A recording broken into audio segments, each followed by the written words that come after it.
Welcome to Sixth Row Center, your best seat in the house for movie chat. I'm Heath. That's JD. Hello, JD. Hi, everybody. And that is Rob. Hello, Rob. Hey guys.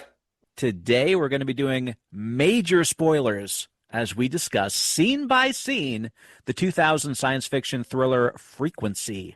Frequency was written by Toby Emmerich, who is mainly a producer and produced movies like The Notebook, A History of Violence, the Hobbit films, It, Barbie, and many, many others, including a movie called The Butterfly Effect, which really reminded me of Frequency a little bit.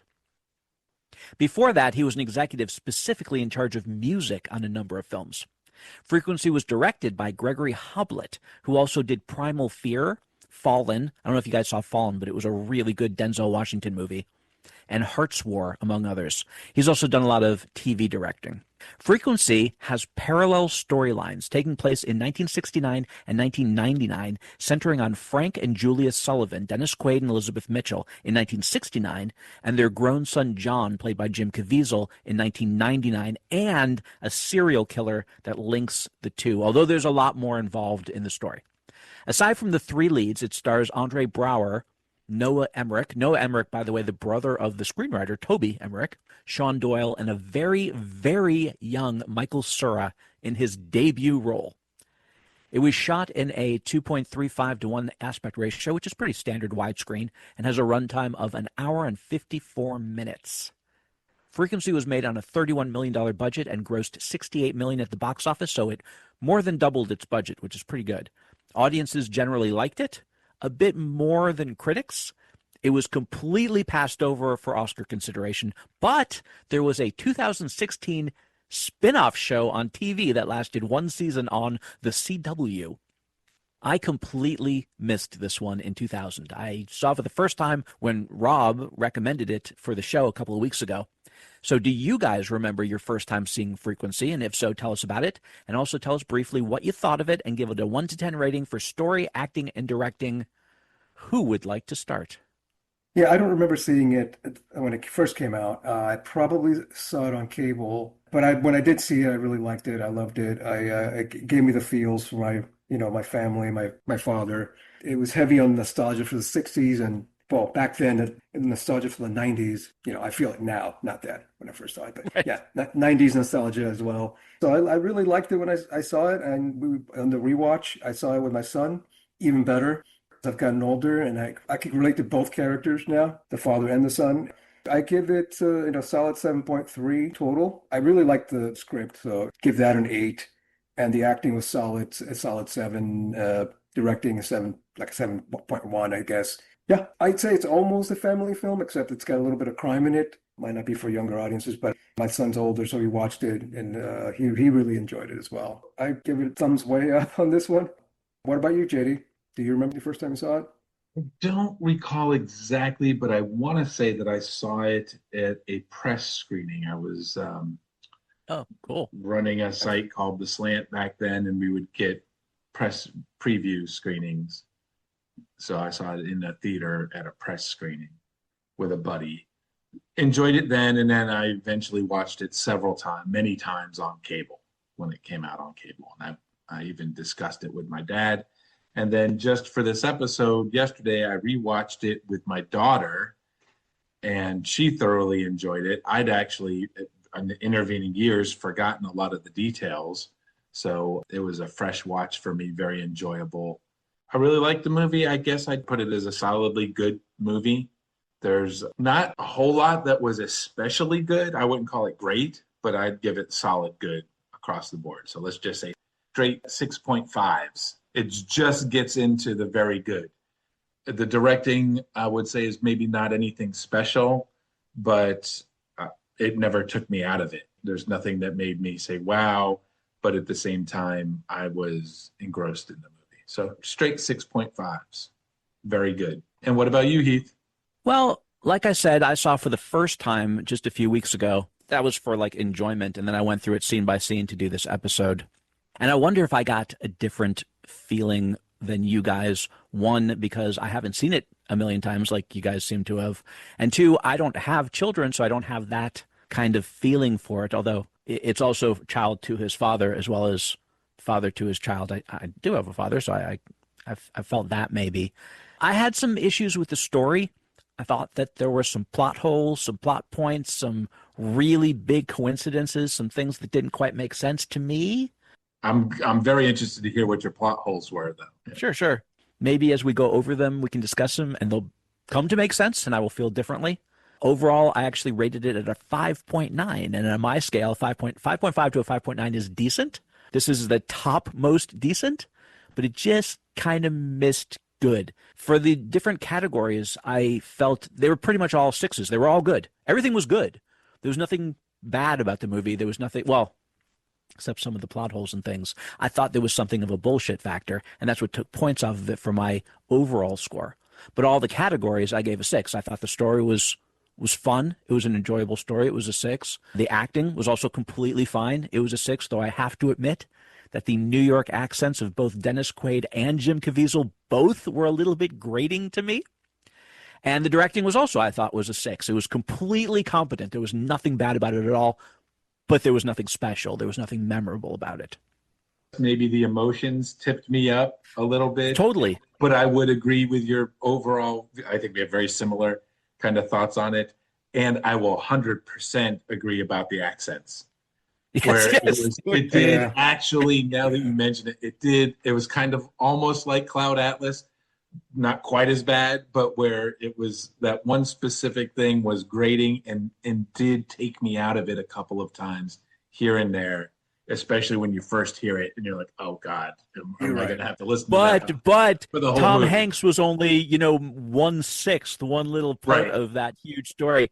This, every single scene, either Jim Caviezel or Dennis Quaid was doing that awful New York accent. Both of them. What the hell? And it was guys? like a New York Boston accent or something. It wasn't Something. even I don't know what it was. Yeah, it was a weird. It was really over the top. Specific to that block in New York. I totally. When I first saw the movie and subsequently saw the movie, I thought for sure he was in Boston when I first saw it. Yeah. But then later on, I realized they're in New York. And he didn't sound like he was from Brooklyn, that's for sure. All right, so then if there's nothing more that we want to add, we will get to the scene by scene right now. You guys ready? Yep, let's do it. Frequency begins in 1969, New York, with radio news broadcasts about a few different things. One is the Northern Lights, the Aurora Borealis, that can be seen in New York for the first time in many years. Another is the New York Mets in the World Series against the heavily favorited Baltimore Orioles. And the last one is that the third body of a murdered nurse was found, and the killings have just been dubbed the Nightingale Murders. Fireman Frank Sullivan and his crew are called to an accident on the street. An oil tanker overturned. And I have to admit that I've just recently watched this twice, and I have no idea what's going on in this scene. So this is one of the first things that starts it for me, where I guess I got off to a bad start.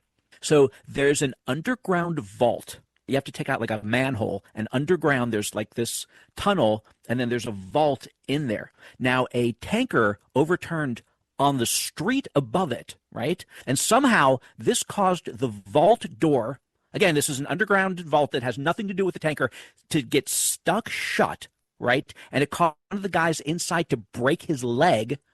I don't know how. And the oil from the oil tanker, I guess, ran down into the tunnel, and they're worried because in this tunnel and in this vault, there are all these electrical wires that are hanging from the ceiling. Now, I don't know how all the gasoline didn't come down through the ceiling into this vault with all these wires, but it was flooding from up underneath, if you remember the scene. None of that made sense to me. But okay, we have this big thing going on, and Frank and his people have to rescue these guys under there, and nobody wants to go down there. I mean, the whole scene was to specifically show you how Sullivan is a hero. He is willing to risk his own life to save people. I get that, and it worked for me. Just they could have made a more sensical accident as far as I'm concerned. I'll agree with you once again, and I shared that. I was like, I don't quite understand what's going on.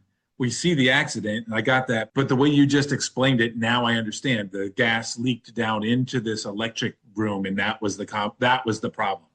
Because it was a big panic. I was like, I don't get it, because they're spraying the truck. Yeah.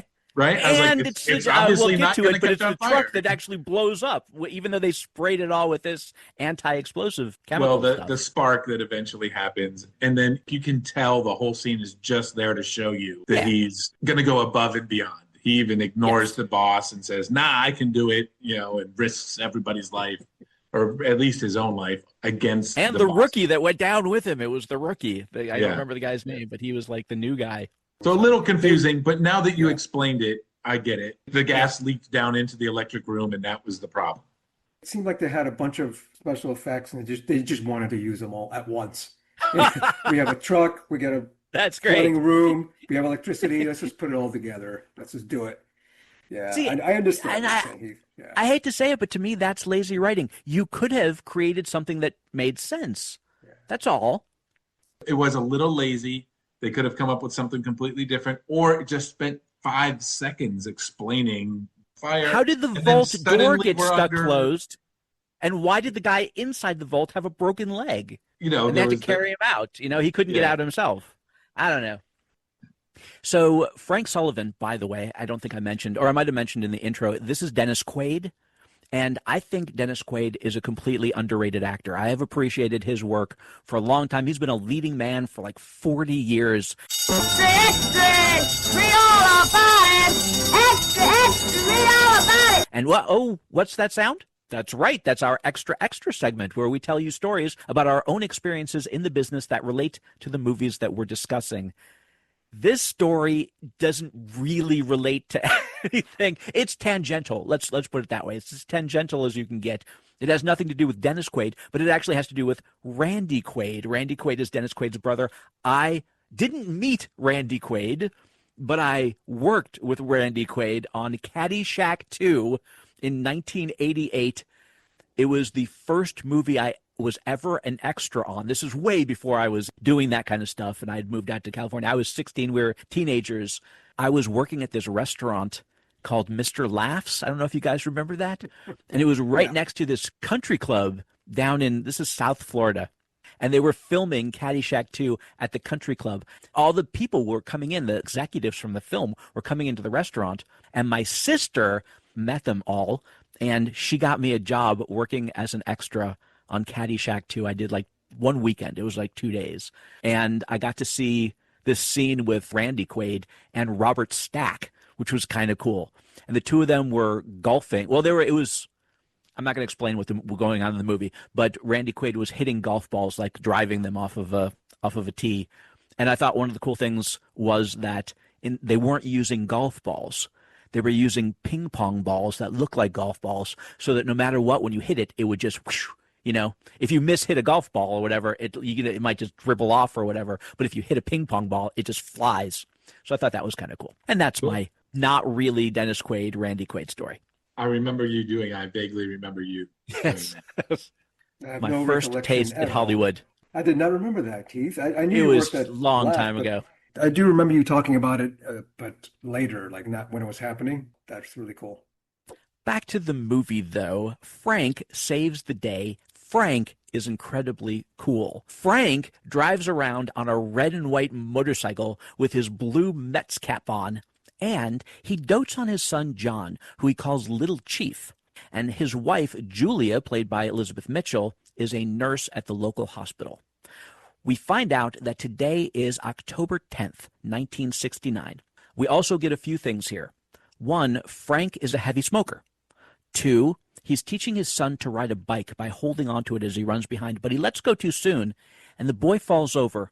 And Julia chastises Frank, saying, John needs to know that you're always behind him, which I thought was kind of weird because Frank, Dennis Quaid, really seems to dote on his son. He really loves his son. Maybe that was the style that he was using to teach him how to ride a bike, but I never got the feeling that Frank wasn't there for his son. And I realized that later in the movie, the son might feel that way because of what transpires, and we'll get into it because it happens fairly soon. But yeah, I found that kind of strange that she said that to Dennis Quaid. He needs to feel that you're there for him. Even Allie, who I was watching it with, who I taught to ride a bike, and we did spend a moment then reminiscing about her first time without training wheels. But even she said, he's not picking on him at all. He's helping him learn. That's how you learn to ride a bike. There was Yeah, nothing. exactly. It was, I think you're right. It was a little bit forced. It was a forced Exactly. scene just so that she could say he needs to know that you're behind him, because it did not feel authentic. He didn't yell at the kid. He immediately ran to help him and pick him up. It was Yeah. And he wanted to continue. Don't quit on me now was as bad as it got. Right. Yeah. He said, don't quit on me now, when the kid went crying to his mother. But he didn't say, you little shit or anything like that. He was completely there just learning to ride a bike. It's that pivotal childhood memory, because I know that I taught myself. I was pushing myself, but then I taught my son the way he was doing it in the movie. My son fell down and got scratched up too. And I'm like, that happens? That happens, exactly. It happens. And no matter how loving and caring you are, it can happen. That's how you learn to ride a bike. Exactly. They even show the kid did the very common thing, which is he got nervous and stopped pedaling. And that's why he fell over. It's not because the dad let go too early. It's just part of the process. I remember the first time I could ride a bike without training wheels and without falling down, and I did it exactly like in the movie. Out in the street with my dad pushing me, and then he let go, and I pedaled and was fine. I didn't fall over. Me too. Same thing. I had the same experience. I think most kids do, right? I mean, Allie took a good long while. We talked it through and everything, so it was a little bit different, but took her training wheels off, and then I pushed her, and she was fine. I did the same thing for my nephew, Christian. So I was pushing him on his bike, and that was the first time he ever rode a bike, and he still remembers that to this day. Such a pivotal thing that happens. I don't know why that is. Probably one of the reasons I like this movie so much. It's just little things like that throughout the movie. The third thing you learn about Frank is that he is a ham radio operator, and that at the moment, because of the aurora borealis, he's able to pick up signals from way further away than he ever has before. I don't know how that works exactly. That's what they said in the movie. Didn't bother me at all. I accepted it completely, even though maybe that's kind of ridiculous. So suddenly, we skip ahead in time. It is still October 10th, but now it's 1999. And for the first time in 30 years since 1969, the aurora borealis is visible again. And we're at this same exact house, only now this guy who's smoking, it isn't Frank Sullivan, it is John Sullivan. And his girlfriend is angry, and she's moving out because, in her words, he won't change. We never find out what was going on with him and the girlfriend and why they were having issues. That also didn't bother me, but I felt there should have been something there to understand what was going on between the two of them. There's a picture of the two of them on the mantle, and it also has his mother, Julia. But for whatever reason, the father is not in the photo. And I thought, well, he's probably the one who took the picture, right? So we see John is not only a heavy smoker, but he's also a heavy drinker, and he's a cop. So after his girlfriend leaves, he goes out to get drunk. And when he returns, his best friend, Gordo, who was his neighbor growing up in the 1969 thing, I believe for like a second, you see the two kids, and one of them's the next door neighbor. You'll see him later when we go back to 1969. They were friends, they were next door neighbors, and they've stayed friends even though they're grown up now. He's there at John's house with his son, Gordy Jr., a 10-year-old Michael Cerra in his first ever movie role. The two Gordons are going fishing, and they want to borrow John's gear. When Junior looks in the closet for it, he discovers Frank's old ham radio. Gordo Sr. laments that he missed the boat on Yahoo stock. And also he tells John that his ex, the girlfriend who walked out, called his wife, and so they kind of all know what's going on. They know about the breakup. But instead, they go look at the ham radio. They set it up, but it's broken. And later, we find out that the reason Frank wasn't in that picture was because he died trying to put out a warehouse fire in 1969, very shortly after the event that we saw on the 10th of October. And John, 30 years later, has never really gotten over it. After the two Gordons leave, a voice comes through the ham radio. And John starts up a conversation with whoever it is. You don't know who it is. It's just a random voice. They start talking briefly, basically about baseball and the Mets. But then the guy kind of fades out.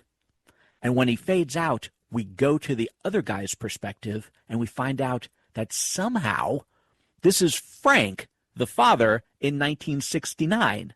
Kind of crazy, but interesting. I mean, that to me was like, whoa, what's going on? What's going to go on? The next day, there's a party for Game 1 of the World Series, and we meet Frank's friends. Satch de Leon, played by Andre Braugher, who is Frank's best friend, and he's a policeman, and his wife, who is a friend of Julia's. She's a doctor. She's not really in the movie very much, but she's a doctor at the same hospital that Julia works at. And Satch gets them all tickets to Game 3, which I think is insanely cool. It was never mentioned again after that. It's like, okay. So we skip back to 1999. Satch was something of a father figure for John after Frank died. And we guess that's kind of why John became a policeman instead of becoming perhaps a firefighter.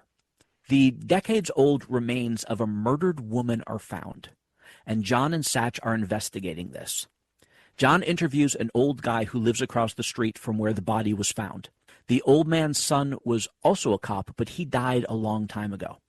Now, I didn't like this whole thing because, okay, so John's a cop, his partner is Satch, and they go to investigate the remains of this body that was found. It's a skeleton. It's very old. It's been there for a long time, over 30 years. And he's looking around, and there happens to be a guy outside his house. So he's like, oh, this guy lives nearby. Maybe he knows something, even though this happened over 30 years ago. I'm going to talk to him. I mean, it's like this big flashing light. Bing, bing, bing, bing. Something is important. You need to watch. To me, that's insanely lazy writing. So I immediately knew this guy had something to do with it, right? We discussed in Inception and when we talked about weapons, Christopher Nolan and Zach Kreger, how they masterfully dole out information in a way that you wouldn't be tipped off just like this. Again, kind of poor writing, I thought. So, I mean, if he had talked to like 3 or 4 people, you could have done that in like seconds. And then he's discovering different things. And then he meets this guy as one of them. And you find out, oh, okay, the guy's son was a cop as well. But again, this just stuck out like a sore thumb. I do feel like there was probably a lot more shot, and then they edited it down to be under That's 2 possible. hours. There's several moments, and again, I agree with you here, and we've already mentioned a couple times where just a little bit more explanation, or it seems like there's a scene missing, or at least some dialogue that's missing that would just very quickly and easily set it up. But it was just a hair under 2 hours. It feels like they probably cut some stuff out just to keep that time. That's possible. That night, Frank calls from 1969 again to the 1999 John on the radio.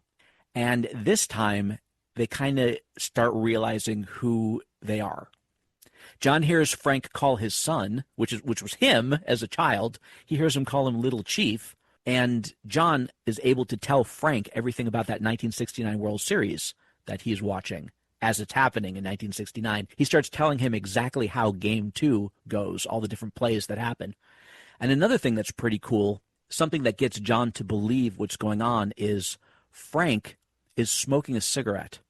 And he puts it down because he gets angry. They both kind of think that they're screwing with each other. Like, how could this possibly be happening? The one guy says he's in 1969, he's watching the World Series as it's happening. The other guy's like, what are you talking about? That was 30 years ago. They both kind of don't believe each other. Frank gets kind of pissed off and he drops his cigarette. There was a lighter on the table and it kind of lights the lighter on fire, which causes a very small fire on the desk. And before Frank can put it out, it creates a little burn mark. And in 1999, that burn mark, which had never been there before, suddenly appears on the desk.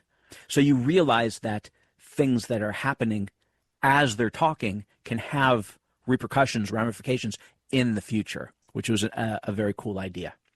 Yeah, I would just want to point out here, I really liked how they established this. At first, the son is like, Gordo, is this you screwing with me? It's Right. not funny. And then he gets mad, and then he's like, no. And then he starts to figure it out. And he's like, no, I'm John Francis, Sullivan, and blah, blah, blah. And he's like, no, I'm Francis Sullivan. And then, Dennis Quaid's character, then he's the one who gets mad and is not quite as open to all this. Like John, the younger one, seems to figure it out a little bit faster. And then the fire proves it to him. Right. I don't know. I thought it was all very authentic. This was a believable scene on, Yeah, I agree. even though this is an incredible magical ham radio, no matter what, and they never explain it other than there's an aurora, but you know. The radio that Frank's using is in working condition. He uses it all the time. The radio in the future that John is using, I got the feeling it was broken because he didn't necessarily hit the receiver switch when he would talk. Like sometimes he did and sometimes he didn't. They pointedly show him kind of clicking it and clicking it. I liked that. Yeah. It's not necessarily the radio that's doing it. It's this aurora or whatever that's allowing this to happen. It just so happens that it's coming through this ham radio. It wasn't explained, but again, I didn't really have a problem with that. I kind of liked that. In the tradition of time travel, it's the same device in two different time periods. So they say if you build a time machine, this is what the scientists say, you can only go back as far as when it was created. Ah. So it's sort of like it's a portal to both stands. It's the same machine, just at different times. And if you can bend that time space, I guess, however you time travel, you can, if it's the same device, you can link it. And I guess because it's transmitting radio waves and it's the same radio, it's just at a different time and place. Actually, not even place. It's the same place, right? They're on the same desk even. Yeah, it's the same exact spot. It might have been cool if they'd have explained stuff like that. The same, but then it would become too much of a bullshit factor, I think. I liked how they just gave you a plausible background, like a device, not even an explanation. It's something to do with the fact that there's this special aurora and it's the same location and the same device. The little bit of explanation you get is always in the background with the TVs talking about. Right. Literally in the background, talk about multiple time streams, and they give a little bit of a pseudo-science explanation for multiple time streams, and that's as far as we get. It's really it's a father-son movie, even more so than a time travel movie. It's their communication through time is part of the plot. I don't want to minimize it, but it's the father-son relationship, really. Right. And I thought this movie did a few, well, I don't want to jump ahead, but it did a few things that were fun. Like you talked about butterfly effect. This is very heavy on butterfly effect, but in a way that I understand could rub people the wrong way because a lot of it's forced, but it's one of the happier time travel movies. The butterfly effect, they're able to basically work around it, which is rare in a time travel movie. The next day, John is with his mother, and they are reminiscing because the following day is going to be the 30th anniversary of the day that the fire kills his father, Julia's husband. So when he speaks to Frank on the radio that night, he starts shouting about how this is going to happen. And he's telling him that he needs to not do the things that he did, and maybe he could survive this fire. Mainly, he tells Frank not to trust his instincts, but to escape in the other direction. Now, obviously, this is a movie, and so they need certain things to happen, and the connection between the two will fade out and come in when it's necessary for plot elements, which is okay. But it fades out again, so he can't hear all of this, but he hears enough of it. So the next day, Frank is watching the game 2 at the firehouse. This is the game that John told him everything that was going to happen. But before he can see if John's predictions are accurate, an alarm sounds, and the guys have to head to this warehouse fire. Though the chief tells his men, do not go inside the warehouse. Of course, Frank has to go in when he finds out that there's a little girl on the top floor who had passed out. He goes into the warehouse that's on fire with that same young partner, but things get screwed up. He makes it to the top of a staircase before the staircase collapses. The partner isn't able to follow, so the partner gets out. Eventually, Dennis Quaid finds this little girl. He grabs her, and as he's trying to leave with her, the building starts collapsing. He's about to use one particular route because he thinks that's the best way to get out, and he suddenly remembers what John told him, so he turns around and he goes a completely different direction, and he survives the fire. I like the scene when, as he finds the escape route, he throws his helmet out the window, and you see it's very dramatic. Goes out the window, and it's falling as he's taking this chute, right, that gets him out of the warehouse, and they both come out at the same time. And I don't know if it was a firefighter thing that they do to signify that they were there or they're trying to escape. I'm not sure why he threw his helmet out the window. I found that a little bit. I thought it was odd, but I liked the whole effect of the scene. It looked cool. It was a cool looking thing. Right. It falls as they're both falling. They fall and they escape the fire. He's hitting the water. His helmet is also bouncing off the pavement, and they know he's out. They see him. Then he's out, and he survives. Meanwhile, John in 1999 is drinking at a bar with Gordo and Satch to the memory of his father, when all of a sudden, because at the same time in 1969 his father has suddenly survived, the past completely changes, and he has suddenly all these memories of his life with his father in it, because his father didn't die in 1969. Now, actually, his father dies in 1989 from lung cancer because of all the smoking that he did, but still he has another 20 years with the guy. However, he's the only person who has both of these sets of memories. And I already mentioned it a few times. We've all mentioned it. This reminded me so much of The Butterfly Effect, the movie The Butterfly Effect, which came out, I believe, about 5 years after this. And I hate to say it, but I really felt The Butterfly Effect did this whole thing so much better. And I'll explain why as it happens a couple more times in this movie, but it's not, there's no continuity. It doesn't happen the same way. And I'll explain as we get there. It's another thing that bothered me about plot holes sort of things.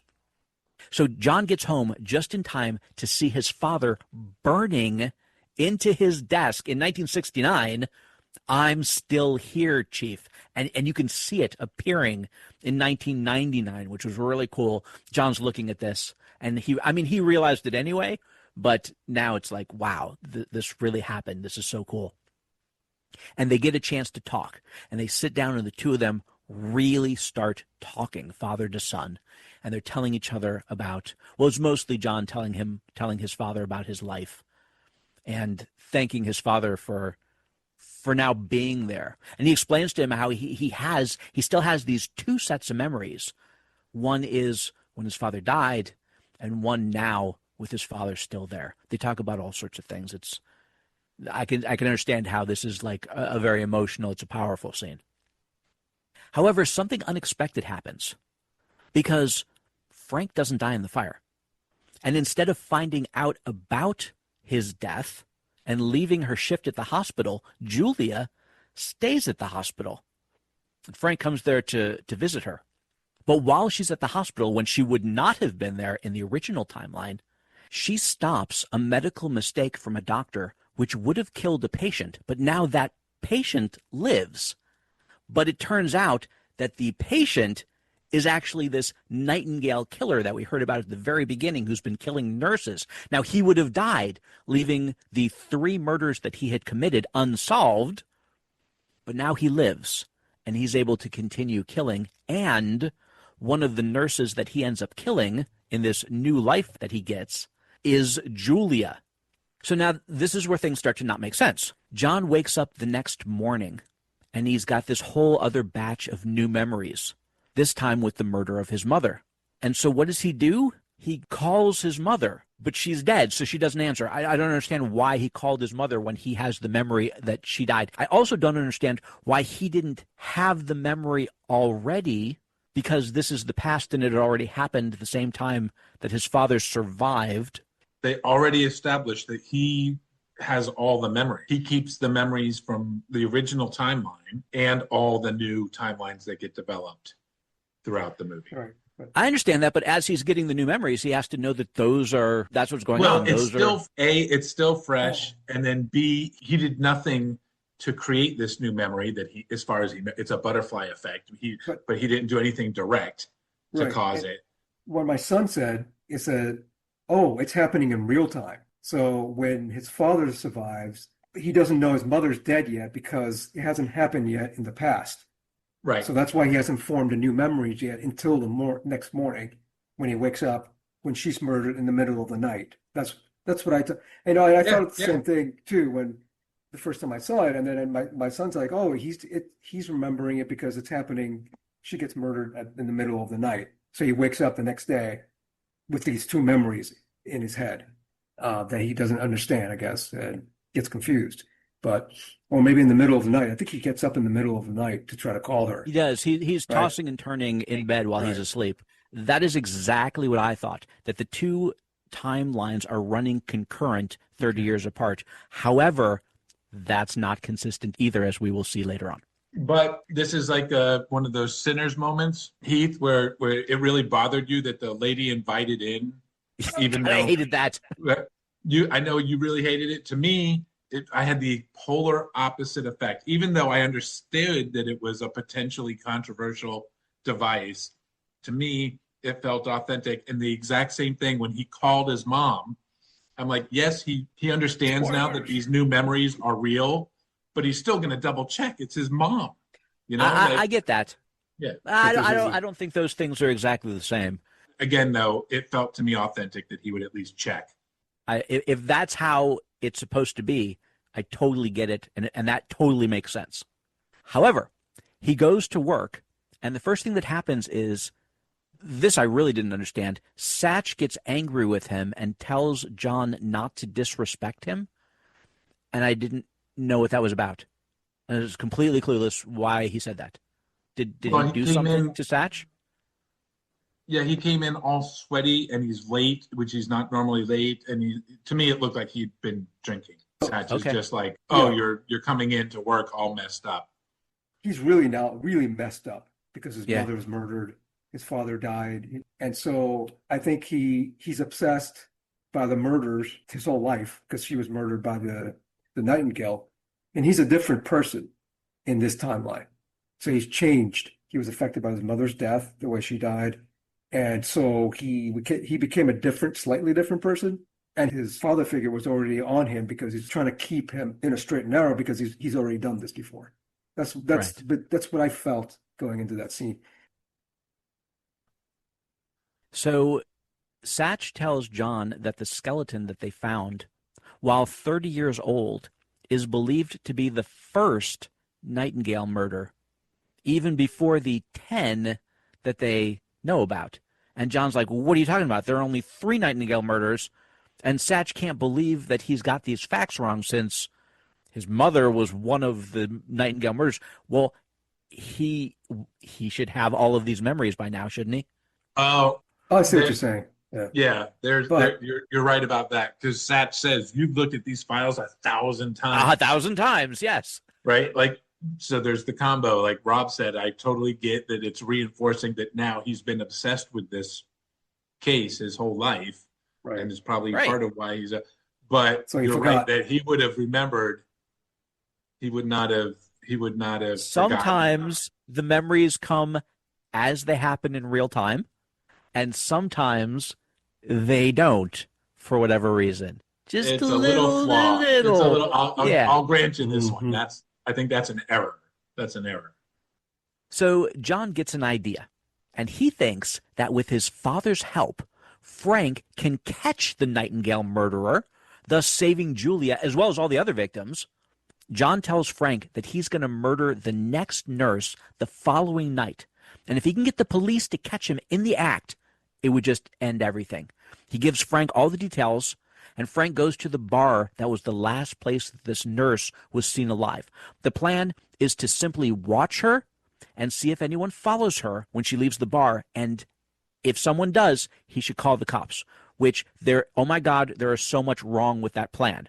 But I'll let it go, because the nurse and her 2 girlfriends buy Frank a drink, and he ends up hanging out with them, which makes the killer, who was also watching from afar, give up on his plan to kill her that night. I would also agree it was a little bit of a weak plan. Yes. Yeah, he's not just How is he supposed to call? Detective. He's supposed to run back into the bar while the guy's murdering her? I mean, there are 100,000 things that you could have done that would have been a better plan than that. However, the nurse is saved. And in 1999, the skeleton is identified as Mary Finelli. Since they decide that she was the first nurse killed by the murderer, even though they have no idea, even though she was found last, but the body was older. But that doesn't mean there couldn't have been 10 murders before that they didn't know about. But let's just say this is the first murder. John has decided that since it is, the killer must have known the victim. Maybe the killer could know the victim. I don't know why this has to be such a, oh, this is definite. Extremely likely in criminal profiling that, whether it's true or not, it's been used in other crime dramas, including Silence of the Lambs. It's a common thing in real serial killers. It is a real thing. They end up killing somebody they know first, and then that starts them on the path. Quickly kill somebody else unrelated to distract. Like they'll throw the first body in a river or something. Like they're not a professional killer yet. Even if it's something they've been thinking about, like they're a real psycho, you know, they've been killing animals and all this stuff, the escalation often happens in an unplanned way. So that's why the first victim, if you can figure out who the first victim is, you've got at least a good chance. It's a lead that you should follow. I totally get that. But it shouldn't be the only lead. And that's how he was acting. Maybe I'm nitpicking. I'll go with that. Yeah, that's probably why they had to make the miniseries, because they could have stretched this out for like 14 episodes, because it is a sci-fi crime thriller, and there's a serial killer involved, and there's a father-son story. So they're shoving a lot of material into less than 2 hours. I feel like they used a lot of devices here to move the story along, somewhat clumsily sometimes, but it can be forgiven. I forgive it because I like the movie. Exactly. But I hear it. I hear it all. I understand totally. Yeah. Meanwhile, though the killer was stopped from committing that murder, he just kind of skips it and continues on the same path. Instead of killing her later, even though he had staked her out, he just like, I didn't kill her, so I'm just going to go on to the next girl I want to kill. However, as they showed with Frank surviving the fire and different things happening, when this little thing changes, it changes everything in the future. But not for the killer. The killer just skips that and goes completely the exact same path that he was on before. So there's this nice scene where John and Frank are congratulating each other on saving the nurse. And John gets a moment to talk with his mother. John in 1999 gets a moment to talk with his mother in 1969. And at this point, she's been murdered shortly thereafter, so he gets a chance to speak with his mother. And he even gets to talk to the child, Gordo, his friend, as a child. And he tells him, which I think is kind of funny, remember the word Yahoo, because it's going to be important for you later on. I kind of like that. I like that one too. Dated as it is, but fun. Yes, now that's dated. It is very dated. And it's also gimmicky, but it was a fun gimmick. Yes. So John tells Frank about the next victim. It's going to be a woman, another nurse, named Sissy Clark. And he gives Frank the details of the killing and her address. In 1999, John goes to Mary Finelli's mother and gets her old yearbook and diary. In the diary, she mentions 3 men who are also in the yearbook. And so these 3 men are all suspects. I'm sorry that I have to keep doing this, but that's just ridiculous. So I mean, it could have been anyone in the yearbook, right? It could have been anyone in the yearbook that she didn't write down in her diary. Somebody who knew her. If you talk about Silence of the Lambs, the first victim was somebody that he knew, but I don't remember if she actually knew him, but he knew her, one of those kinds of things. Or it could have been somebody that she knew from outside of school that she wrote in her diary, but wasn't in the yearbook. Anyway, so there's 3 guys. 2 of them are dead, and the only one who is alive is a guy named Daryl Simpson. And of course, he was arrested for sexual assault right after the last Nightingale murder, which is, in their mind, why he stopped killing. He killed these people, these 3 people, and then he stopped because he got arrested. Although in this 1999 timeline, didn't he kill 10 people? Maybe he killed 10 people and then he stopped, is what they're saying. I mean, even the other guy didn't buy it. He said, "Oh, just because he got caught doesn't mean that he would stopped, because that's not usually what they do. They don't really just stop." Yeah, exactly. In 1969, Frank is at a nightclub. Now he's following Sissy Clark. Sissy Clark, again, is the next nurse who's going to be murdered. But the killer's there, too, and the killer remembers Frank from the previous bar because he got cock-locked, as it were, and now he's doing it again. So the killer thinks something's going on, and he ambushes Frank in the bathroom. He punches him out. He steals his license, and then he attempts to kill him, which makes absolutely no sense. The reason you take the license is because now I know where you live. I can come back and get you if I need to.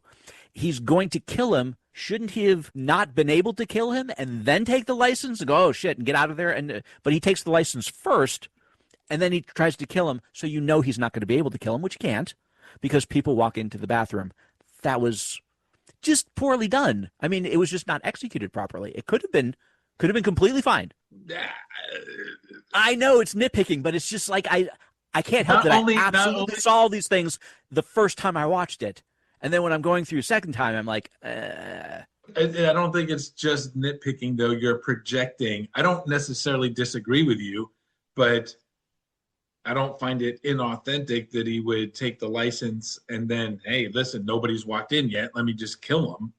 Like, doing it quote unquote out of order is projecting, not just nitpicking. Why not just take his wallet? I mean, he's a killer, not a thief. No. I don't know. Yeah. Okay. Yeah. Again, I don't think you're necessarily wrong, but definitely in nitpicking at this point. When he drags him into the stall, right? And then I can't remember if he takes his wallet after that, but watching it with my son, he was saying this is the worst plan in history because yes. You don't kill somebody at a nightclub with all these people around. But also, Dennis, he's following the girl that is gonna get murdered. So right, and then yeah. So it's in two different places, right? I mean, one doesn't get murdered, but he is kind of stalking ish the same ladies that are possibly going to get murdered. So my son's like, this is a bad setup. This is not good for him. And then as we're going to find out, things don't go well. So right. And as we find out, there was a reason why he took the license for plot reasons. It had nothing to do with it being something you would do, which again, lazy writing if you're doing things for plot reasons that aren't natural. They don't happen naturally. But you could have made it in a way that it happened naturally and it still serves the plot. Lazy writing. And I'm going to go ahead and nitpick with you, but on a different thing, because Allie and I, had the same reaction that you and Cam did, Rob. Like, this is a terrible plan. First of all, right off the top. And then second of all, generally, now this guy was a cop, we find out later that the killer is a cop, but he's a scrawny little cop, and firemen they're trained, and we already firemen are really strong. He's not going to punch him out in the bath. He'd have to be like Jackie Chan or something to pull that off. And Allie and I both had that. We're like, oh, come on. He manhandles him. He just comes in there with complete confidence and knocks him out cold. I used to work out at the gym with Josh and Scott when we were kids, and there were a couple of firemen, and they were talking about, that they were training for their test, the fireman test, which is like, oh my God, you should see these people. Actually, two of them were girls, and goddamn, they were like monsters. They were in great shape. However, we shall continue. In 1999, at the same time, John brings Daryl Simpson in for questioning. Daryl Simpson, again, is the one guy who was in the dead girl Mary Finelli's yearbook as well as her diary. And it's immediately obvious as he starts questioning him that Daryl Simpson's not the guy. Daryl Simpson's not the killer. Also, we know who the killer is because we just saw him beat up Frank in the bathroom, but John doesn't know this yet. We go back to 1969. Frank comes to, and he immediately runs to Sissy Clark's apartment, which is where the murder was supposed to have taken place anyway. And he's too late. She's dead. However, a neighbor sees him banging on the door and jimmying the lock with a credit card. Later, Frank tells John what happened. And while they're both upset that the girl was killed and that the killer took Frank's license, now he knows where Frank lives. And maybe, they don't tell you how Julia died or where she died or whatever, but it's possible that she was killed at the house because he had this license. He knew where they lived, but you don't know.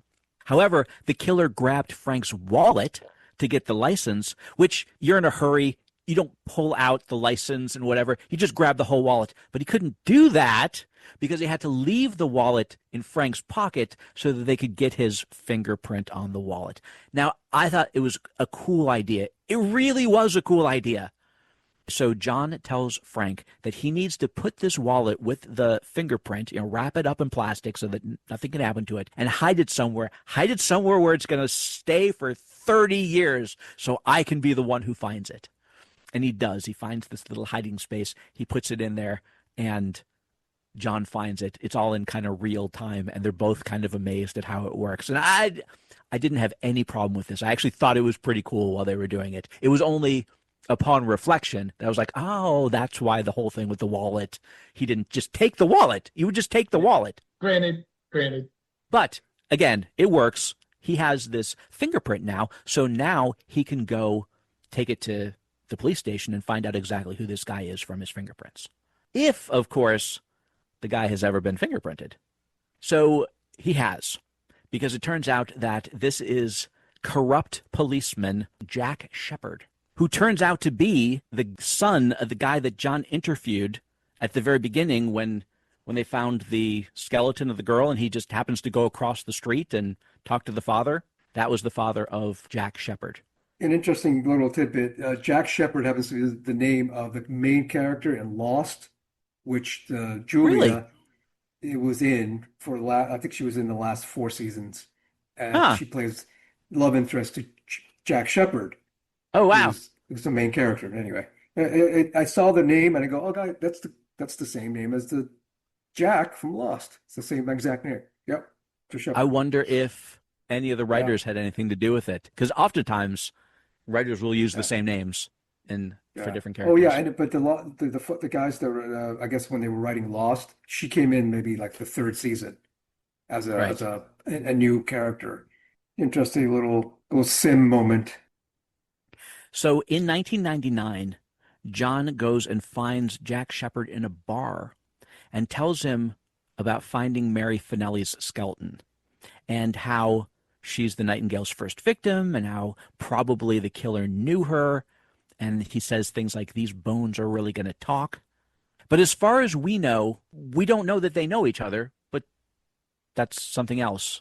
Maybe they both lived nearby each other because they didn't go to school together. I'm not sure. Whatever. We also find out that Shepherd's mother, the old man who he interviewed, who John interviewed at the beginning's wife, was also a nurse and was also murdered. And John says to Jack Shepherd that he changed his MO, and that's why the family wasn't investigated when his mother was murdered. I'm sorry, I just didn't understand any of this. Can either of you guys explain to me what was going on? Because in the original timeline, the mother was not murdered. Because when he goes to interview the father, she's there. The mother's there. She's still alive. So at some point afterwards, the killer, Jack Shepherd, murdered his mother as well, who was also a nurse. I guess that's why he killed her. But he did it in some other way that it wasn't considered one of the Nightingale murders. Why not? And it wasn't explained how he did it differently. They never talk about an MO for this guy other than that he murders nurses. It doesn't say like how he does it or anything. They didn't talk about if he strangled them, if he stabbed them, if he... Yeah, he had mother issues and the mother was a nurse, and it's somehow... So it's certainly possible that that's why. But so then why wasn't he investigated this is as one of the Nightingale murders? When you're explaining it, now I'm confused, and I think I didn't understand it at all. Wrong. I thought the association was not that they were friends, but that it was his mother, and they had just gone off on a red herring chasing the yearbook. But I guess that's not the case. The way you're explaining it now makes it way more confusing or error-ridden. I might be explaining it wrong. Yeah. But this is how I was seeing it. Again, I'm going through this second by second and writing down exactly what's happening in these notes. But I've made mistakes before, and as we've listened to during like Cloud Atlas and stuff, I miss all sorts of things when there's lots of shit going on. But I did not understand this one. He specifically says you changed your MO, and that's why you weren't investigated for your mother's murder. I don't think it matters what's going on, MO, serial killer, not serial killer. If somebody's murdered, the family's kind of always possible. Always. Yeah. Well, he goes to see the father. The father says, how's Jack doing? Blah, blah, blah. His mother was murdered, and they never found who killed him. That part of it, to me, actually, you're right, because she was a nurse. She was killed, but she was killed, I don't know how many years apart, because Right, we don't know. We don't know. He could have been a teenager, and then he killed somebody No. 5 years later. He didn't kill her before the Nightingale murders. He killed her after the Nightingale murders because in the original timeline, she was still alive. She was, specifically her, not just some woman that the dad married. I guess it could have been another wife. He didn't mention anything about his wife being murdered. The two of them were together saying how their son died in '69. I believe it was his wife. It was an old lady. They were together living at the house. I have to go back and he would have died in '69. That was when, in fact, it was October 11th was when the Julia saves his life in the hospital. Right. That's right. Okay. Yeah.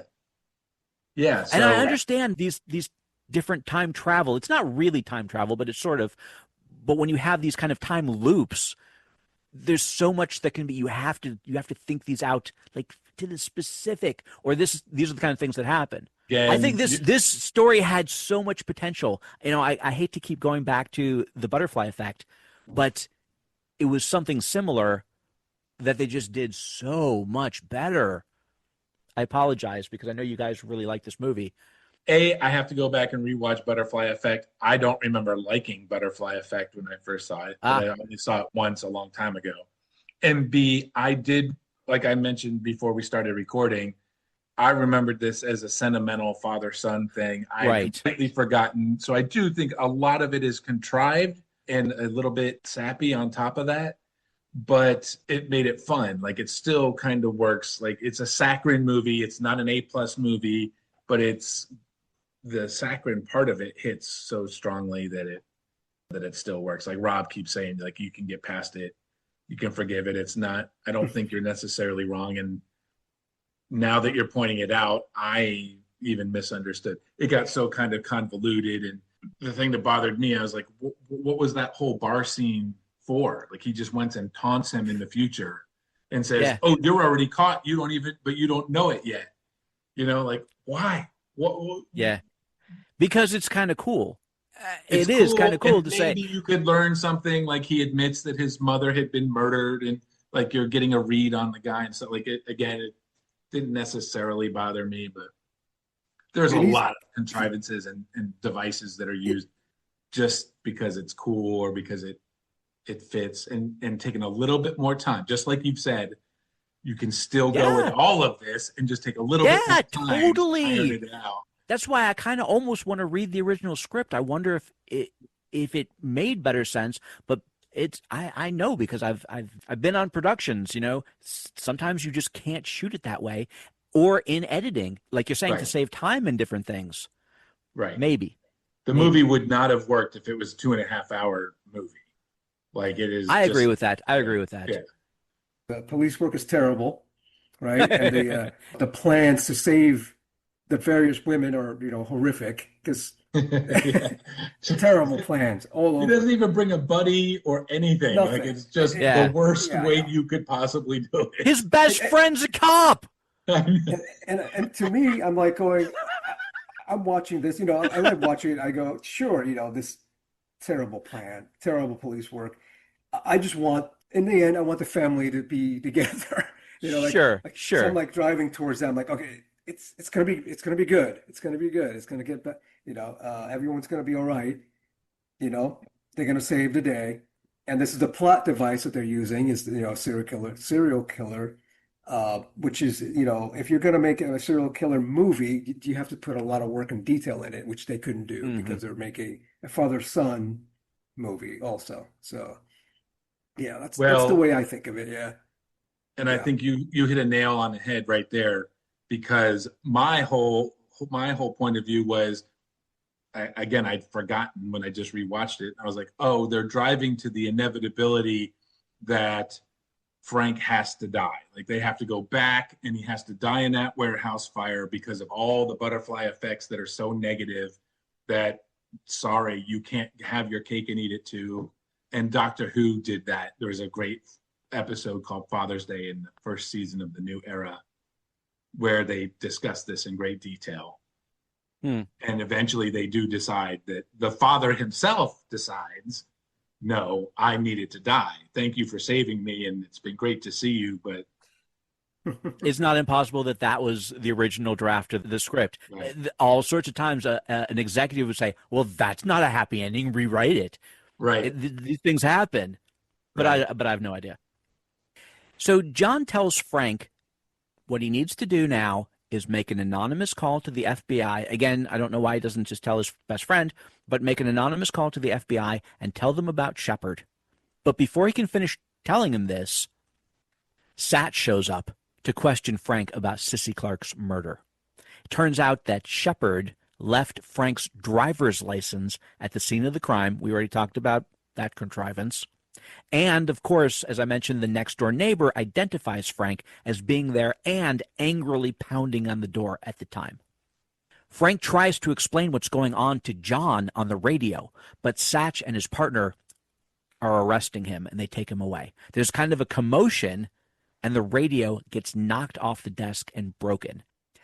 So Satch takes Frank to the police station, and Frank tells Satch everything. He tells him everything. He tells him about the radio. He tells him about his son. He tells him about Shepard. But as we're saying, Satch understandably just does not believe him. So in an attempt to get him to believe, Frank tells Satch exactly how Game 5 of the World Series is going to play out. It's a very famous game where Cleon Jones gets hit in the shoe with a pitch and the next guy hits a home run and there's stuff. But Satch gets completely exasperated at listening to this. And this happens just as Julia shows up. Satch wants to talk to Julia, so he takes her to a coffee shop next door, and he locks Frank in the interrogation room. And as they leave, who should show up at the police station but Shepard, the killer? Shepard finds out where Frank is being held.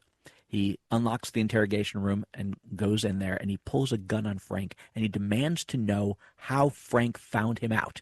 But just then, Satch's partner comes in and makes him leave. Now Frank realizes he's in trouble. Shepard's there, he's trying to kill him, so he uses the wiring from a portable AC unit, and he rigs a device that will electrocute somebody who's holding the door handle, metal, and he puts some coffee on the ground, and he's going to electrocute this guy if he comes back into the room, which was actually pretty cool, too. Very MacGyver-ish. I liked it. I don't know much about that kind of stuff, but it totally seemed feasible that that would work. And he's a fireman. And he's a fireman, so he should know about this thing. Sure, Yeah, sure. he's using his skills. MacGyver is a great way because this was completely plausible. So the plan works to perfection. Shepard comes back into the room and Frank electrocutes him. Not enough to kill him, but it knocks him out. And this time, Frank grabs Shepard's wallet, takes his whole wallet because he's smart, and his keys, and he leaves the station after setting the sprinkler system off. Not sure exactly why he did that. Other than plot device, the water hitting the killer's face is what wakes him up so that he can immediately follow. Well, but he couldn't just walk out of the office otherwise. He created the chaos of a fire alarm so that he could That just stroll absolutely out. makes sense. Yeah. That absolutely makes sense.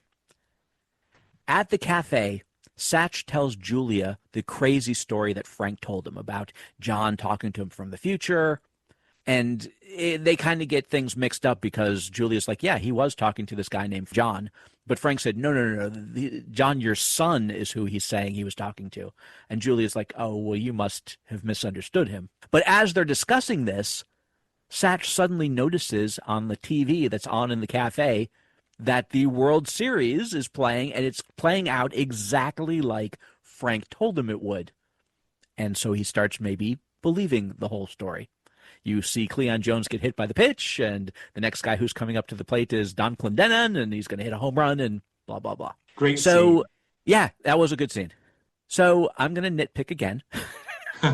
But despite having no car, Frank somehow gets to Shepard's apartment, and I guess maybe he hails a cab. He's got no money, but oh no, he's got Shepard's wallet. So okay.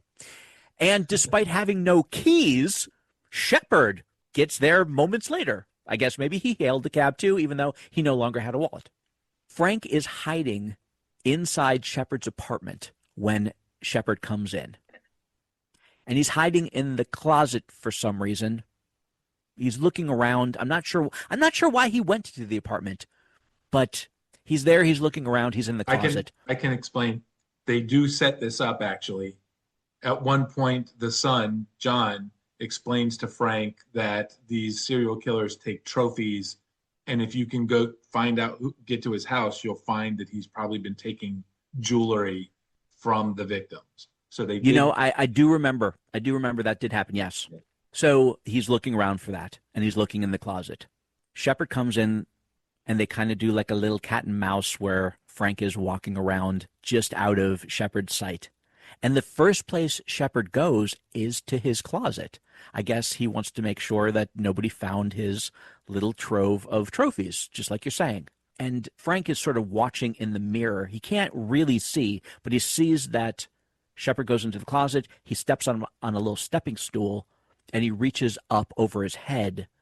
So maybe there's something up there. And he waits for Shepard. Once he realizes everything's okay, he walks off.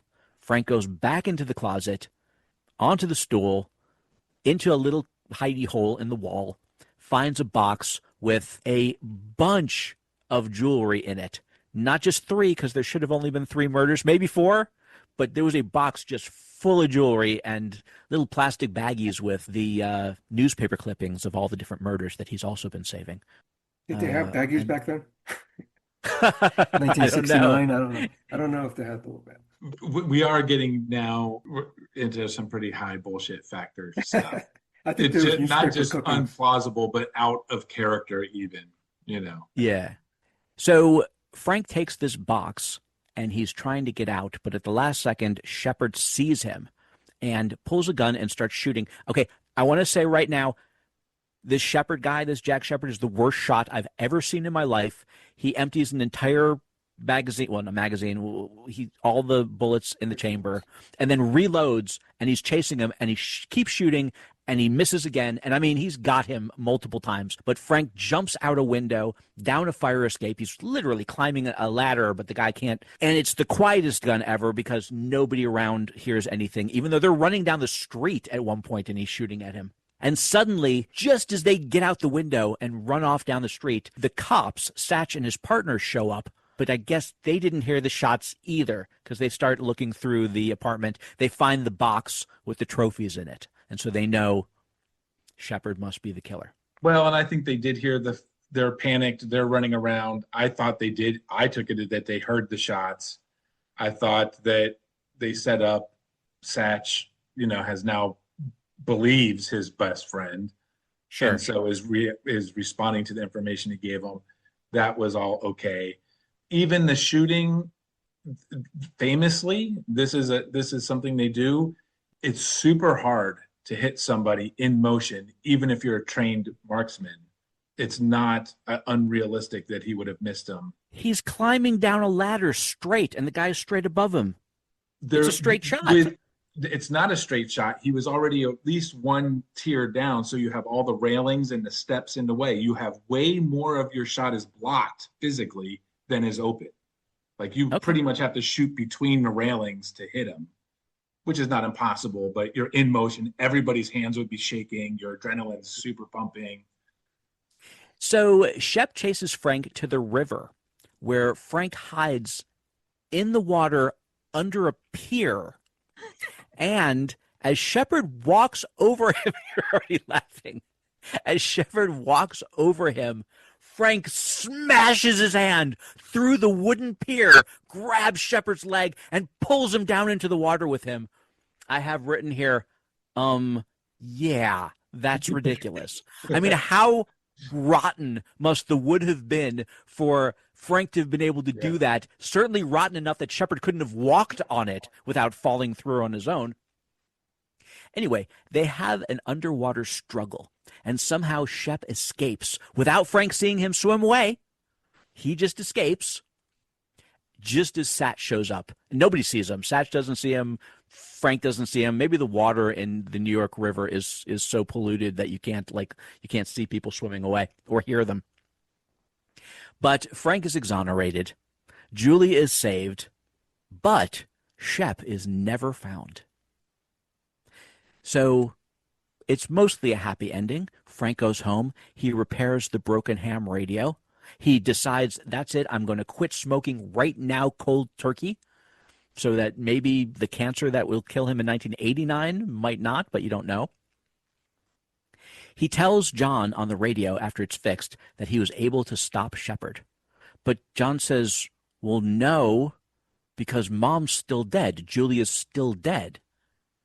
And as he says this, at the exact same time, an older Shepard attacks John in 1999, and they start fighting while at the exact same time, the younger Shepard knocks Frank out, cuffs him to a wall, and goes upstairs to kill Julia.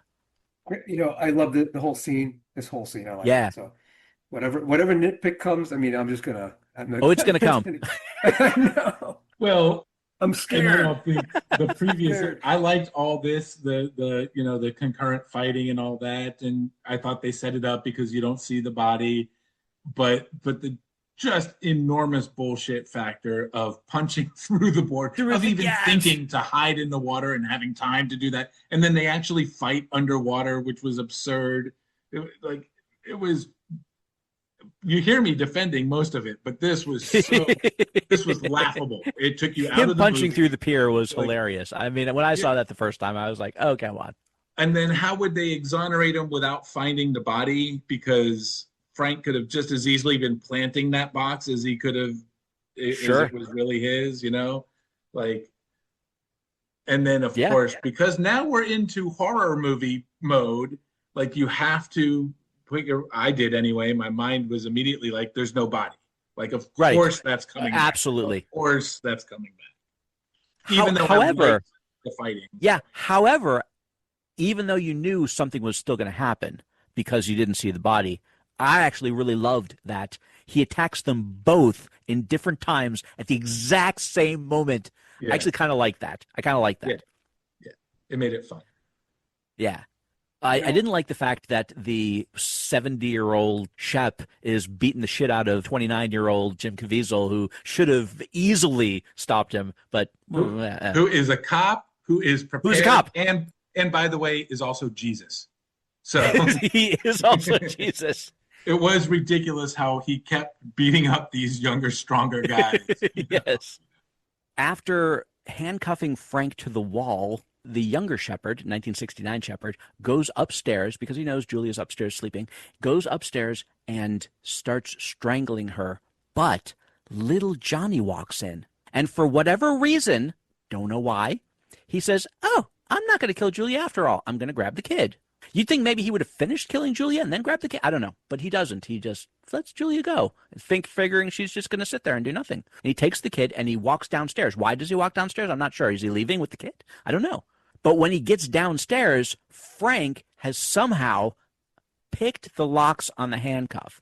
He kicks some sort of cup with some instruments off a table and is able to, I guess with his foot, they don't show it because, trust me, that's fucking hard to do, and get it to your hand and then pick. I will say, because I happen to know this, picking a police lock, handcuff lock, is not that hard. It really isn't. But the way that he gets something to do it with his hands attached to the wall so that they're not usable at all. But okay, as Shepard gets down with the kid, Frank has gotten his shotgun and he's going to blow this dude away. But of course, he's got the child, so he holds the child in front of him, causing Dennis Quaid to have to put his weapon on the ground. At the same time, old Shep gets the jump on older John, and he puts his gun right up to John's forehead. He's going to kill him. Meanwhile, in 1969, Julia, who Shep just fucking left her there, and she's just going to lay there in bed and not worry about her family. She comes down the stairs and converts this perfect, crazy, leaping tackle down the stairs right into him, knocks him down, separates him from the child, which allows Frank to grab his gun and shoot at Shepard and hit him right in the right hand, blowing his hand off. Now, again, I hate the execution of this, but I really like the idea. And there was so much of that in this. I like the ideas. I don't like the execution. So the point of this is he shoots Shepard's hand off. So if he doesn't have that hand anymore in 1999, he can't be using that hand to hold a gun to older John's head. I love that. It's a great idea. And you see the hand wither and disappear. The gun falls down, which allows John the opportunity to stop him. And I've been waiting to say this all day. It was a Looper moment. You guys watch Looper? I've never seen that movie. Oh, gotta see It's a movie that I want to immediately. see. I absolutely want to see that movie, You but have I've to never see seen it it yet. immediately. Yeah, there's some really good things in it. And so similar stuff happens in that movie. I'll just put it that way. So when I saw that, I'm like, oh, wow, this is Looper. This is exactly Looper. I loved the repercussions in real time, like the hand being blown off. And now the other guy joins John in having memories, like both sets of memories, and he's freaking out and the hand doesn't just disappear, it shrivels up. Right, right. That's exactly the effect that they did in Looper. They did exactly that. Huh. I don't know if you've seen it, JD. Have you seen that one? No, I have not. You should definitely check that one out. Okay. It's good. You could say there's giant holes all over it because it's time travel, but the way they did the movie, it's just I like it. So when the father shoots Shepard in 1969, not only does it blast his hand off, but it changes all sorts of things fairly drastically. And we see not only can Shepard no longer shoot John in 1999, but also John's house totally changes. It becomes much, much nicer. And they're still struggling against each other. But just then, an old gray-haired man pops out of nowhere holding a shotgun, and it's the same shotgun that he had in 1969, because this is Frank, now an old man, still very much alive, and he uses that shotgun to blow away 1999 Jack Shepard, thus saving the day again. Just as the Aurora Borealis fades away out of the sky and disappears for good, severing the connection between past and present. And that was the climax of the movie. That was the moment that I was waiting for the whole. Besides all the holes and everything, I just really wanted him to be alive at the end of the movie. And my son, what Cameron kept saying, whenever Frank, the character, picked up a cigarette after he told them that cancer which he did kills many you, times. he keeps going, "Stop smoking!" He was literally screaming at the TV, "Stop smoking!" And then as soon as he sees the dad with a shotgun, he told me he leaned over and he stopped smoking. Well, they show him crumple up the cigarette. At one point he crumples up the cigarettes and throws them away. But it's not sure that that's the last that he'll smoke. Totally. But you hope. But when you see him, so Cameron was very happy that the father survived. He was really into the movie, so every time he saw him smoke, he was upset. Yeah. Anyway. Yeah, I mean, I like that the son saves the father's life from the fire by giving him the information, but he's still going to die, just he has a lot more time, which you think is really good. And yet we now know that not only does he live because he uses the information about not smoking, but he lives long enough to save his son from the murderer. I mean, I just hate to keep saying this, but so many good ideas, just a lot of poor execution.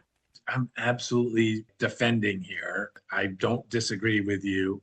Towards the end, once he crumpled up the cigarettes, I was like, okay, just lean into the saccharine. Pure speculation, of course, but I'll bet you were right. Like the original screenplay was way different, and the producers are like, no.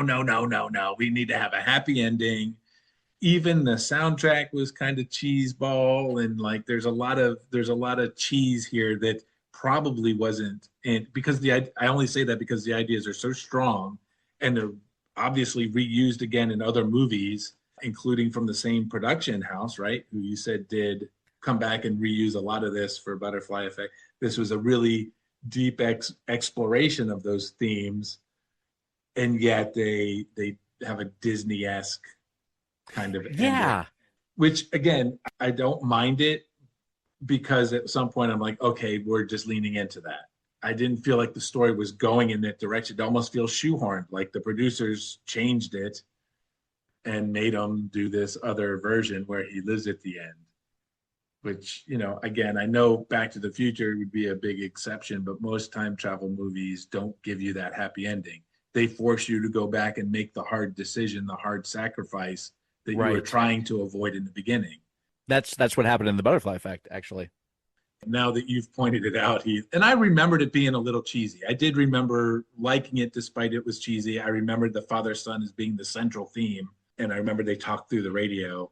I don't know if I have less of a tolerance for cheese now that I'm older, because I know a lot of movies that I saw a long time ago that I didn't have these issues with. I look at them now and I'm like, oh, they're cheesy. But just like you guys, it's like, oh, I can overlook it now because I fucking love this movie or whatever. Way back in high school, I realized that a lot of times the difference between utterly brilliant and uncomfortably cheesy is just your frame of mind. Yeah, when you're seeing it, absolutely. I remember when I first saw, you remember the movie Some Kind of Wonderful, the John Hughes movie? Yeah. Sure. When I first saw that, it was like the right movie at the exact right time. And I was like, this is the best movie ever. And I came back and I even wrote some notes. And then later I was like, okay, it's still a fun movie, but it's nowhere near as good as I originally thought. And I think there's lots of things that are that way, including songs. Absolutely. It's a, you know, anything creative can be either cheesy or brilliant, depending on your mood. I always come back to this one particular book that you guys have probably never heard of. It was called The City and the Autumn Stars by Michael Moorcock. It's a Moorcock book. I don't know if you guys ever read any of his stuff. And Josh Watts lent it to me long time ago. It was in an anthology, and he actually gave it to me for a different story, but I read them all because that's what I did back then. And I didn't like it. It was my least favorite of the 3 or 4 books that were in there. I think I just didn't get it, is what it was. And I read it again years later, and it was basically a romance. It was a love story. And when I first read it in high school or maybe shortly after, I had never been in love. But when I read it later, oh my God, it was one of the most powerful books. I love this book. I actually adapted it into a screenplay. I have it. It's a great book. But totally different people reading it. And I think it's the exact same thing with any material that you absorb, watch a movie, listen to music, read a book, or whatever. Yeah. Now let's get to the end of this movie, because the end is, you talk about saccharine and schmaltzy. This is a schmaltzy ending. Goodness. We have a baseball game at a park. All the characters are there. They're having the time of their life. They're playing. Frank gets a hit. He's running very slowly. He's pretending that he's 70 years old. Gordo has become this wealthy investor because he invested in Yahoo stock. And John is happily married to the girlfriend who dumped him at the very beginning. They have kids. Everyone's incredibly happy. And that's how the movie ends. That was our scene-by-scene discussion of Frequency. Do you guys have anything you'd like to add about the movie? What do you think? What did you think about that movie? We kind of know already, but you loved it. It's cheese, and we know it. I think I've said that before too. When I said it's not The Godfather. It's just it's a cheesebally movie that makes you gives you the feels. That's it. It's the guilty pleasure for me. Yeah, I love the cheeseballiness to it. I mean, it made me smile at the end, and I got to watch it with my son, 25 years after it came out, and we both enjoyed it. So, I mean, for me, it's a thumbs up all the way. How about you, James? I'll borrow your theme and just say that it's a guilty pleasure. It's a little bit cheesy. Those things did not bother me as much as they bothered you, Heath, but I did see them. I don't think I'm an apologist for them. I just they didn't bother me. I accepted at some point that this is like a Disney style movie, despite the heavier themes, or at least the deeper themes, and the whole butterfly effect, and the way it could have been a more sci-fi heavy movie, but was instead centrally a father-son movie. And so you got the father-son conclusion, and I did not need to see him. I rolled my eyes when he pops out at the top of the stairs and saves the day again. He already saved the day by blowing the guy's hand off, inexplicably, like unrealistically, in 1969. But again, through all that, to me, I just rolled with it. It didn't, the son shows up while he's strangling the wife. Maybe she passes out but is not dead, or something else, other reason why he gets off of her. It's not inexplicable. Plus the kid, if he has to deal with the kid at some point, so might as well take him as a hostage. Otherwise, if he goes back to strangling her, the kid might come up and smack him with a hammer. He doesn't know what the kid's going to do. Like, the kid's not much of a threat, but he's not zero threat. He's strangling the kid's mom. Yeah, no. I would have taken care of the kid after I finished killing the mother. Yeah. Just saying, like, I'm glad that you said that, Heath, because Hey man, I know suspected- how to murder. Don't tell me I know how to do a murder. And what did you think overall? I think we know Heath, but what? I mean, just like I said at the very beginning, it was a decent movie. It was like sixes all across, goods all across. There was so much good about this, and I talked about it as we went through the different scenes. I just thought a lot of it was poorly executed, which caused it to have a high bullshit factor. I think I gave it something like a -4 as far as bullshit factor. So you're looking at 6.4 or 6.5 if you get rid of the bullshit factor. It could have been a really good movie, and if you change it the other way, get rid of that kind of stuff and do it well, this could have been a really, really good movie. Yeah. I didn't dislike it at all. And again, it could have just been that I didn't get to see it back in the day. And so I didn't get some of those feelings. And as far as the giving you the feels sort of thing, the relationship type stuff, I don't have kids. I didn't get as much out of that part as perhaps you guys did. I'll say execution, like not the potential, but what actually played out. I thought they created their strongest moment of that is like 40 minutes in, when the two father and son realize that they're talking to each other and they believe it. And that moment was really great. And everything after that is less great. And we talked about that scene where they were talking. Unfortunately, as much as I like that scene, and I mentioned it while we were talking about it, I like that scene. I couldn't stand their accents as they were talking to each other. Yeah, that's another thing. And that's all they were doing. But I liked the things that they were saying. Baseball, and you're talking about. Honestly, they were talking about all the stuff that I normally talk to my dad with when we talk together. It was good, and maybe, like you're saying, if they'd have made it a different sort of story, maybe not had the certain elements of it and just gone with a different direction. But whatever, this is how it was. I didn't think those ideas, the serial killer, the different things, I didn't think they were bad ideas. Absolutely not. I just didn't think that they were executed well. Yeah, I still put it at very good, but I will confess here, since we're wrapping up, that both the crumpling the cigarettes made me roll my eyes. Like, they couldn't just leave it alone. They had to let him live at the end. He got 20 more years. That was enough to me. So that rolled my eyes when he crumpled up the cigarettes. And then the stupid boardwalk scene, like every single thing about that was so unbelievably stupid. It was a whole different movie then. Like, you talked about Sinners being in one part and then a second part. Yeah, very much so. And you got nitpicky about the horror movie. By the way, I watched that again the other night, and I would like to debate it again because I think you missed some stuff. But to me, that scene, the boardwalk scene, took me out of the movie. Yeah, like I was like, oh God, this is ridiculous. Like, it doesn't fit the movie even. Even in a movie where there's magic radios and all this and serial killers that happen to kill his mom and like all kinds of incredible coincidences that did not bother me, punching through a damn boy, even choosing to hide in the water to be like every single thing about it was stupid. Yeah, there's a lot wrong with it. And he does turn into Jason at the end, basically, because Yes, that was he will Jason. not die. Exactly. You can't kill this guy. You can't kill him. So he doesn't die at the pier, right? He doesn't die at the house.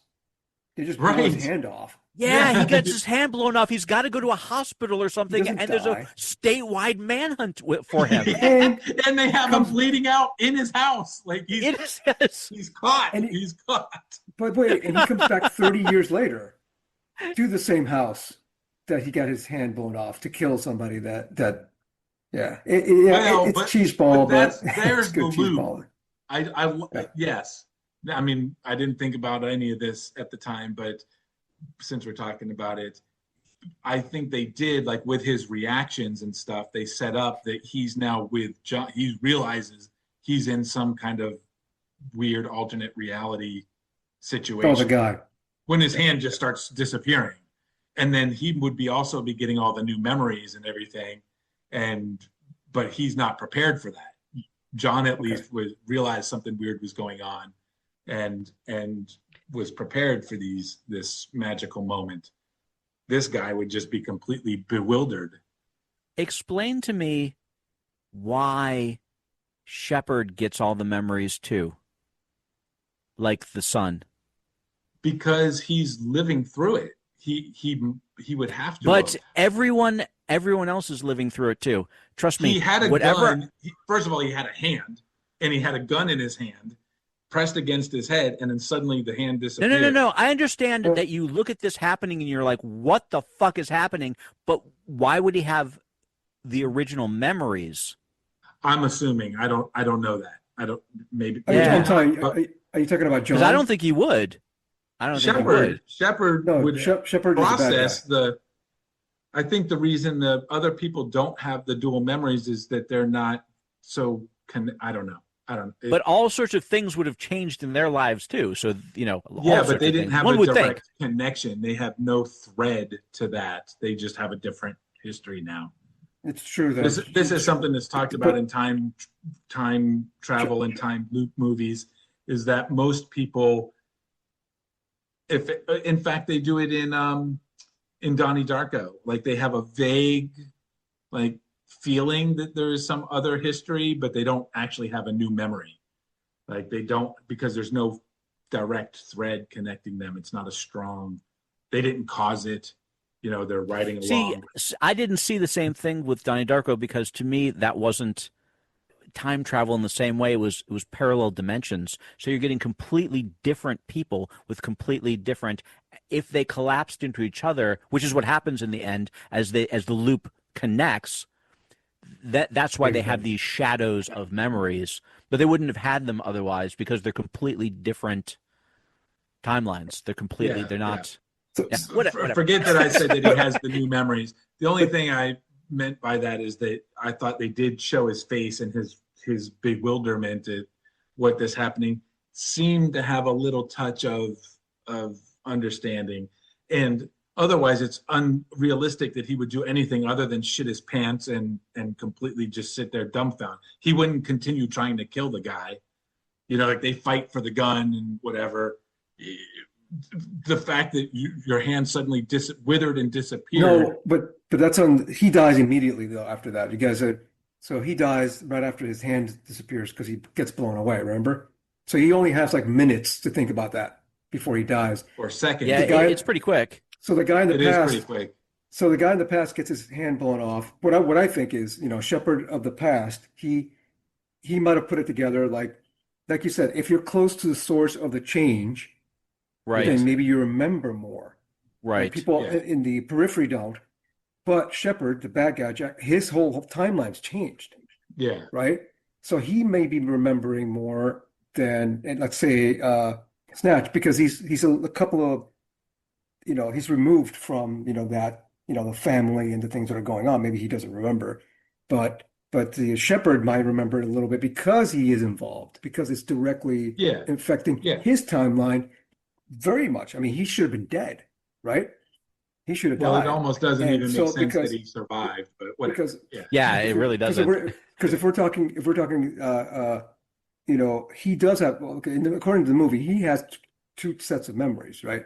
Yeah. The son, John. yes. So somebody does. So somebody else could also have two sets of memories, right? Because Yeah. you know, it's there, right? It happened. Yeah. Frank doesn't have two sets of memories because he wasn't supposed to be alive, you know? Yeah. It's all And- one set. Yeah. Right. And, But he does I But don't he remember know- couldn't talking to because his it son hasn't in even the happened to future. him yet anyway. Right. So Yeah. he has no sets. So, but the shepherd guy could have been, that's why maybe he picked up John, the little boy, because he was understanding what was happening, you know? He needs to maybe kill him so he gets rid of John that would stop everything. and stops everything, right? But he didn't. We didn't kill him. Yeah. Yeah. He And didn't. there's no two-way that's actually communication. really cool if he realized that, killed the And goes after child. him. Yeah. Yeah, there's nobody to worry about later. Like if he took a But he- shot at him, you know, and Yeah, he yeah. took off and missed, you know, like he said, this is all because of you, and he shot at him and he took off. Obviously, John has to live anyway. But that would have been a interesting little twist there, and that would give him reason to come back 30 years later because he, you know, I don't know, Yeah. revenge, maybe change his past so he can live a different life. Well, That and would I make more had sense. Yeah, I think we're just accepting that yes, this had more holes than a block of Swiss cheese. it has. It has. And either it works for you or it doesn't, despite that. Exactly. Holy, it's holy Because goodness. why would he even have handcuffed Holy him? Why goodness, I not like just that. kill Dennis Quaid, right? Like why Right. handcuff him and then go up and strangle the wife? Yeah, plot. Yeah. It's plot. I Yeah. hate. It's not I his hate that MO. kind of He couldn't stuff. kill him. He only kills nurses. Yeah, Right. right. I still like All right, it. I still then. give it, you know, even just barely, but I'll give it a very good, not just good, but very good. The strength of the ideas and the feels that whether they hit you or not makes a big difference. But if Absolutely. they do hit you, it overcomes a lot of the cheese. And I Totally. noticed I that feel- none of us are bothered by the fact that there's a magic radio that just can travel through time because of the you do aurora something? borealis. But that's the device, the original device of the movie. They say Right. that this is, yeah, that doesn't bother me at all. It's I agree. weird how certain things. Well, because not to go on and on, but you and I have discussed this in the past, at least, maybe even Rob too. But for it to be a bullshit factor doesn't mean like you can have a superhero movie that has no bullshit factor, right? As long as it makes sense within the story. Within the It's not context that of the there's story, magic yes. doesn't make it bullshit. You've Yes. just established your story. In your story, Right. there's magic. Right. But then suddenly the character does something that doesn't make sense, or you've changed the rules just for a plot device. That's bullshit factor. Like leaving the Yes. wallet. Yes, yes. There you go. You really hammer this again and again throughout your reviews, Heath. But people unexpectedly doing stupid stuff I is hate that. the easiest way to trigger bullshit factor. Yeah, it's Yeah. not even magic. It's just suddenly being He- stupid. Heath, you may have created a new like catchphrase. We could say, you know, he's leaving the wallet behind. You know, kind of like jumping the shark. Right. Yeah, yeah. Like, Leaving the it's- wallet behind. It's just a plot device because you just gave somebody your fingerprints, right? Why would you do that, right? The guy's a cop. And the Take guy's a cop, right? Take Right. the wallet. See, So, the yeah, cop from yeah. 1969 is unaware that there's They didn't have fingerprints. in magic 69? radios Oh, and yeah. yeah. Yeah. Well, they did have yeah. Yeah, fingerprints, they but did. it was a whole different world of fingerprints back then. There's Right. no database or anything. Right. On that note, we are going to finish up our scene-by-scene discussion of Frequency. So I'm going to sign us off, if that's okay by you guys. Go ahead. All right, then. We're done. For JD and Rob, I am Heath, signing off, as I said, from the Sixth Row Center. But now we have to go because the next movie we want to see is starting right this minute.